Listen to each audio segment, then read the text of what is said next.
ओम श्री विद्याय नमः। आज हम कर्क राशि के बारे में बात करने वाले हैं। जुलाई का महीना कर्क राशि वालों के लिए कैसा रहने वाला है, यानी कि मासिक राशिफल, वो भी जुलाई के महीने का। और कर्क राशि के लिए विशेष रूप से जुलाई के महीने में 3 ग्रह अपनी चाल में बदलाव करने वाले हैं।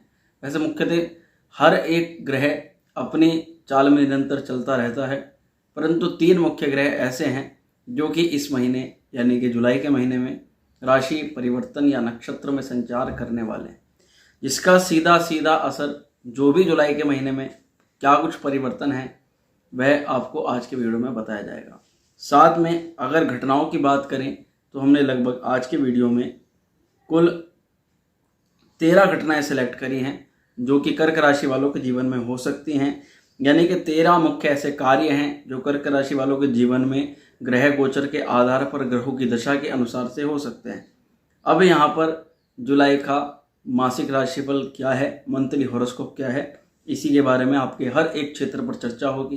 प्रेम, प्यार, वैवाहिक जीवन, आपका बिजनेस, नौकरी, करियर, व्यापार, स्टडी, हर एक क्षेत्र पर लगभग हम बात करने का प्रयास करेंगे और आपको बताने का प्रयास करेंगे कि इस प्रकार से यह जो फलादेश है घटित होने वाला है।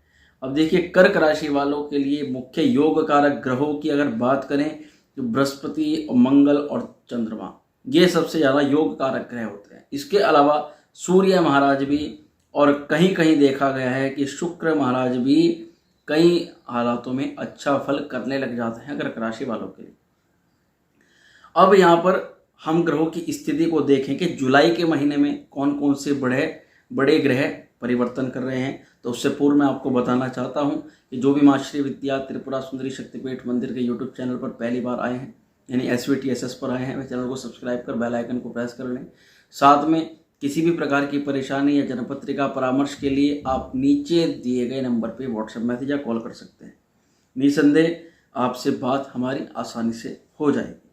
अब जुलाई के महीने में ग्रहों का नक्षत्र संचार, राशि संचार क्या कहता है, आइए इस बारे में आपको बताते हैं। देखिए, सूर्य महाराज लगभग 6 जुलाई को, सबसे पहले महीने की शुरुआत में 6 जुलाई को पुनर्वसु नक्षत्र में प्रवेश करेंगे। पुनर्वसु नक्षत्र, जैसे मैंने कहा कि आपके राज्य भाव, आपके जो है त्रिकोण भाव के स्वामी हैं बृहस्पति महाराज, यानी कि मुख्य योग कारक ग्रह होते हैं। तो उन्हीं योग कारक ग्रह के घर के अंदर सूर्य महाराज का प्रवेश होगा। तो जाहिर सी बात है कि वहाँ पर सूर्य अत्यंत शुभ फल करेंगे और यह नक्षत्र संचार आपके लिए, आपके भाग्य को लेकर, आपके करियर को लेकर, आपके व्यापार और नौकरी को लेकर के मुख्य रूप से आपको अच्छा फल देने वाला है। हालांकि शुरुआत से ही बृहस्पति राहु के साथ में चांडाल दोष निर्मित कर रखा है। उसके लिए हमने आपको बताया भी है कि आप राहु के उपाय लगातार करते रहें जब तक बृहस्पति राहु के साथ में हैं। तो 6 जुलाई को पुनर्वसु नक्षत्र में, यानी कि बृहस्पति के नक्षत्र में सूर्य का प्रवेश होगा। उसके बाद 16 जुलाई को जो सूर्य महाराज हैं वे कर्क राशि में आ जाएंगे। कर्क राशि यानी कि आपके लग्न में आ जाएंगे और कर्क राशि में यानी 16 जुलाई के आने के बाद में वे आपके मान सम्मान में वृद्धि करेंगे। आपके शरीर के अंदर किसी प्रकार का रोग है, दोष है, उसको दूर करेंगे। आपकी कीर्ति चारों तरफ फैलाएंगे और आपके बुद्धि विवेक की हम बात करें तो बुद्धि तर्कता को आपकी बढ़ा देंगे सूर्य महाराज, और आप समझदार व्यक्ति के रूप में अपने कार्य को कर पाएंगे। इस प्रकार का जो है, क्योंकि पहला भाव हमारा शरीर का, मान सम्मान का, आत्मविश्वास का भाव होता है, उसी भाव में सूर्य एक प्रकार से लगन के कारक माने जाते हैं। पहले घर पर सूर्य भाव का, सूर्य महाराज का एक अत्यंत शुभ फल प्रभाव होता है, तो वहाँ पर बैठ करके सूर्य आपको बहुत अच्छा प्रभाव देने वाले हैं। सूर्य 20 जुलाई को फिर पुष्य नक्षत्र में आएंगे, जिसको शनि का नक्षत्र माना जाता है। परंतु यहाँ पर रवि पुख्य योग का निर्माण होता है। जब भी सूर्य जो है पुष्य नक्षत्र में, जिसको पुख्य नक्षत्र भी बोलते हैं, उसमें प्रवेश करते हैं तो उसको रवि पुख्य योग का कहते हैं। तो ये जो योग होता है, यानी इस नक्षत्र में प्रवेश करने के कारण से इसके भी काफ़ी शुभ परिणाम मिलने लग जाते हैं। इसके बाद में बुध महाराज की स्थिति को देखें तो बुध जो है 8 जुलाई को कर्क राशि में आ जाएंगे। अब 8 जुलाई में कर्क राशि में आएंगे और सूर्य लगभग 16 जुलाई को आएंगे। तो लगभग ये मान के चलिए कि आपके 16 जुलाई के आसपास में, यानी कि महीने के मध्य भाग में बुध आदित्य योग का निर्माण आपके लगन में होगा। बुध का वहां निर्माण होने के कारण बुध आपके 12वें घर के मालिक हैं। साथ में बुध जो है आपके तीसरे घर के भी मालिक, यानी कि अब आपको धीरे धीरे मेहनत का परिणाम मिलना शुरू हो जाएगा। मेहनत के अच्छे फल मिलने शुरू हो जाएंगे। कुछ काम आपके बाहर से बन सकते हैं। व्यापारिक संगठनों की बात करें या नौकरी की बात करें तो बाहर से कुछ अच्छे शुभ योग मिलते हैं। ऐसे में आप जो भी यात्राएं करेंगे वो यात्राएं आपकी प्रॉफिटेबल सिद्ध होंगी आपके काम को लेकर के। 8 जुलाई को कर्म, फिर 24 जुलाई को सिंह राशि में जो बुध महाराज है वे धन भाव में आपके पहुंच जाएंगे, यानी कि सूर्य की राशि में। वहां पर भी बुध की जो स्थिति है वह आपके व्यापार के लिए अच्छा फल करेगी, परंतु आपके धन का जो निवेश है वह बढ़ा देगी, यानी कि धन खर्च बढ़ा सकती है बुध की श्री लगभग 24 जुलाई के बाद में।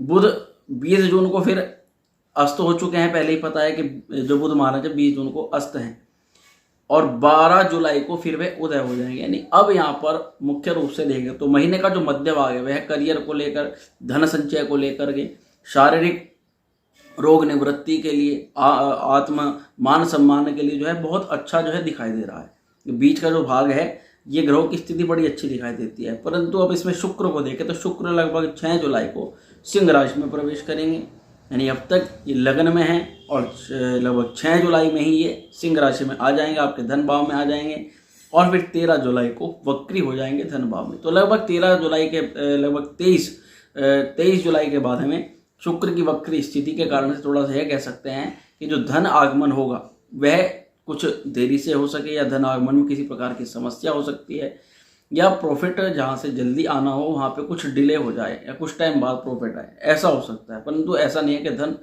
जो है रुक जाएगा, रुकने वाली स्थिति नहीं है। अब मुख्य रूप से आते हैं अपनी घटनाओं पर, कौन कौन सी घटनाएं हैं इस महीने जो कर्क राशि वालों के जीवन में घट सकती हैं। तो देखिए, सबसे पहले करियर को देखते हैं। करियर, वित्त और स्वास्थ्य, इन सभी से जुड़े हुए क्षेत्रों में आपको जो है औसत परिणाम इस समय मिलेंगे। कोई चीज़ ऐसी नहीं है जिसमें ज़्यादा परिणाम गिर जाएंगे या ज़्यादा हानि हो जाएगी, और ऐसा भी नहीं दिखता कि बहुत ज़्यादा ही कोई प्रॉफिट मिलेगा। परंतु हाँ, आपके जो निजी कार्य हैं वह चलते रहेंगे, उनमें किसी प्रकार का डिस्टर्बेंस नहीं होगा। दूसरा पॉइंट देखें तो वक्री शनि के कारण से, क्योंकि शनि अभी नवंबर तक वक्री अवस्था में है और शनि की स्थिति जो है आपके अष्टम भाव पर बनी हुई है।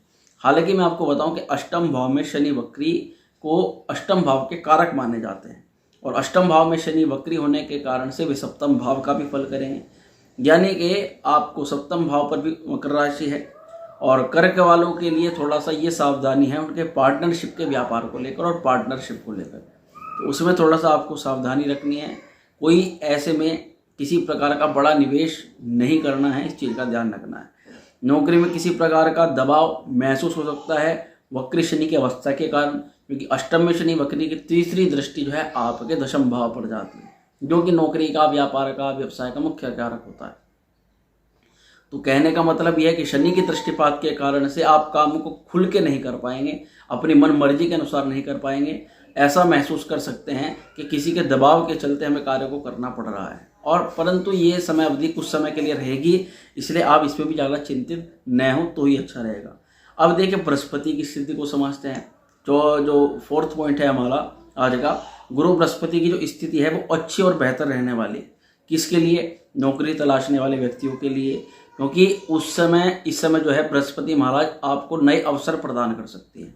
बृहस्पति की स्थिति आपके करियर के घर में है, राज्य भाव के घर में, मेष राशि के ऊपर है। हालांकि राहु के साथ में बृहस्पति है, वह बात शुरुआत से ही है, परंतु बृहस्पति यहाँ पर आपको कुछ ना कुछ फल तो जरूर ही देते रहेंगे। करियर पर बैठ कर के बृहस्पति की जो पंचम दृष्टि आपके धन भाव पर जाती है, यानी कि व्यक्ति करियर से धन कमाए, व्यक्ति कुटुंब के लिए धन कमाए, व्यक्ति अपनी वाणी के द्वारा जो है धन कमाए, ये चीज़ दिखाई देती है। बेहतर नौकरी पाने के लिए आप जो है निरंतर प्रयास करते रहेंगे, और आपको करना भी चाहिए। इस समय अवधि में आप जिस भी नौकरी में, जिस भी प्लेटफॉर्म पे हैं, उससे और बेहतर और अच्छा और बढ़िया ये सब मन में सोच करके आप कार्य करेंगे तो निश्चय ही आपको जो है सफलता जल्दी ही मिल जाएगी।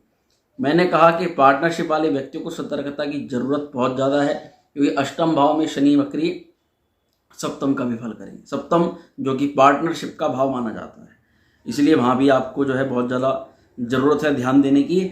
और छठे पॉइंट की बात करें तो चौथे भाव में केतु परिवार में कुछ मतभेद पैदा कर सकता है, क्योंकि देखिए चौथा जो घर होता है उसको परिवार का सुख माना जाता है, और केतु जो है विच्छेद का कारक माना जाता है। केतु कर्क वालों के लिए थोड़ा सा वैसे भी, सूर्य और कर्क वालों के लिए थोड़ा वैसे भी जो है द्वेष भाव रखते हैं, क्योंकि आपकी राशि के स्वामी है चंद्रमा। तो वहाँ पर बैठ करके जो केतु की स्थिति है, परिवार में किसी बात को लेकर के वाद विवाद की स्थिति पैदा करे, या फिर कोई सुख सुविधा वाली वस्तु, कोई महंगी वस्तु जो अभी आप खरीदना चाहते हैं, उसमें थोड़ा सा और इंतजार आपको केतु करवा सकते हैं। जैसे कि धन से संबंधित आपका वाहन हो गया, प्रॉपर्टी हो गई, ये 4th हाउस में केतु के बैठने के कारण से फिलहाल ये अवधि में आपको इन चीज़ों में धन खर्च नहीं करना चाहिए। परंतु घर की सुख सुविधाओं में जरूर धन खर्च होगा, यानी कि घर के आनंद के लिए आप जैसे एसी, कूलर, फ्रिज इत्यादि किसी भी प्रकार की सामग्रियाँ खरीद सकते हैं। यहाँ बैठकर केतु आपके धन को परिवार के लिए खर्च कराते हैं। 7वें पॉइंट को देखें, 7वें घटना को देखें, तो आंख और दांतों की का जो है विशेष रूप से आपको ध्यान रखना है। 8वें पॉइंट को देखें, मंगल की स्थिति काफ़ी अच्छी रहने वाली है। देखिए मंगल को मैंने कहा कि मंगल आपके मुख्य रूप से योग कारक ग्रह माने जाते हैं, पर और मंगल की स्थिति अच्छे रहने के कारण से यदि देखें तो मंगल पंचम भाव के मालिक होते हैं। साथ में जो मंगल है आपके दशम भाव के राज्य भाव के भी मालिक होते हैं। और मंगल की जो स्थिति बनती है आपके धन भाव में शुक्र के साथ में बनती है। मंगल की शुक्र के साथ में स्थिति धन भाव में धन योग का निर्माण करती है और संतान संबंधित लाभ दिलाती है। और यदि कोई संतान संबंधित कष्ट से आप पहले से जूझ रहे हैं तो उसमें कुछ ना कुछ प्रॉफिटेबल आपका हो सकता है, क्योंकि मंगल की चतुर्थ दृष्टि आपके पंचम भाव पर, प्रेम प्यार पर और संतान पर है। ऐसे में प्रेम आदि जीवन पर भी इसका काफ़ी बेहतर परिणाम मिलेगा और इस चीज़ में भी कुछ बड़ी समस्या नहीं है। 9वीं पॉइंट देखें तो पारिवारिक जीवन में खुशियाँ आ सकती हैं। पारिवारिक जीवन मंगल में हो सकता है, क्योंकि बृहस्पति की दृष्टि भी आपके 4थे भाव पर है। किसी प्रकार का वैवाहिक कार्यक्रम भी हो सकता है, परंतु अभी उसके इतने ज़बरदस्त योग नहीं हैं। परंतु घर परिवार में किसी प्रकार का मंगलिक कार्य हो सकता है, क्योंकि मंगल जो है कुटुंब के भाव में बैठे हुए हैं, पंचम भाव के मालिक। करियर के लिए बात करें, 10वीं घटना, तो करियर के क्षेत्र में भी नए अवसर आपको प्राप्त हो सकते हैं। 11वीं घटना को देखें, 11वें पॉइंट को देखें, तो करियर के लिहाज से की गई यात्राएं सफलदायक सिद्ध होगी, ये मैंने आपको पहले भी बता दिया है। 12वें पॉइंट को देखते हैं तो सूर्य 20 जुलाई को पुष्य नक्षत्र में आएंगे, जिसके स्वामी शनि महाराज हैं। पहले चरण में जब इनके नक्षत्रों के 4 चरण होते हैं, पहले चरण में सूर्य का प्रवेश थोड़ी मानसिक चिंता, शारीरिक चिंता बढ़ा सकता है। द्वितीय चरण में धीरे धीरे आपको लाभ होना शुरू हो जाएगा। तीसरे चरण में प्रगति, परिवार की प्रोग्रेस, घर परिवार के लिए उन्नति, धन संपदा प्राप्त करना, और लगभग 4थे चरण में आप परिवार को एक प्रकार से समझने लग जाएंगे, समझने लग जाएंगे, परिवार के लिए धन खर्च लगने लग जाएंगे और आपकी जो जिम्मेदारियां हैं अपने परिवार के प्रति थोड़ी सी बढ़ जाएंगे, परंतु आप सफलता को अर्जित कर पाएंगे। अच्छा, शुक्र जो है, जैसे मैंने कहा, शुक्र धन भाव में है। कर्क वालों के लिए 4th भाव के स्वामी होते हैं, साथ में जो है लाभेश भी होते हैं। तो शुक्र की स्थिति भी आपको कई चीज़ों में शुभ परिणाम देगी। अब हम समझाते हैं किस प्रकार से। शुक्र गोचर में धन धान्य आदि की प्राप्ति होगी आपको, परंतु अभिमान का भी कहीं ना कहीं भाव रह सकता है। मंगल के साथ में शुक्र की स्थिति थोड़ा सा अभिमान बढ़ा सकती है। शालीनता, मिलनसार होने का गुण आपके अंदर मिलेगा। आपके अंदर जोश भी होगा कार्य को करने के लिए, और आप पहनावे और रहन सहन में और घूमने फिरने में अपना समय व्यतीत कर पाएंगे। उपाय की बात करें, उपाय के तौर पर क्या करना चाहिए, तो प्रतिदिन आपको ओम सोमाय नमः इस मंत्र का जाप करना चाहिए, वो भी 20 बार। और सोमवार के दिन चंद्रमा के लिए हवन और यज्ञ कराना चाहिए, क्योंकि चंद्रमा ऐसी राशि है, कर्क ऐसी राशि से कोई भी ग्रह प्रभावित कर लेता है। महीने में किसी भी दिन सोमवार का व्रत रख लें तो बहुत ज़्यादा उत्तम रहेगा। तो मैं आशा करता हूं कि वीडियो आपको अच्छी लगी होगी। वीडियो अच्छी लगी हो तो इसको लाइक शेयर जरूर करें। जो भी चैनल पर पहली बार आए सब्सक्राइब कर दें। ओम श्री विद्याय नमः।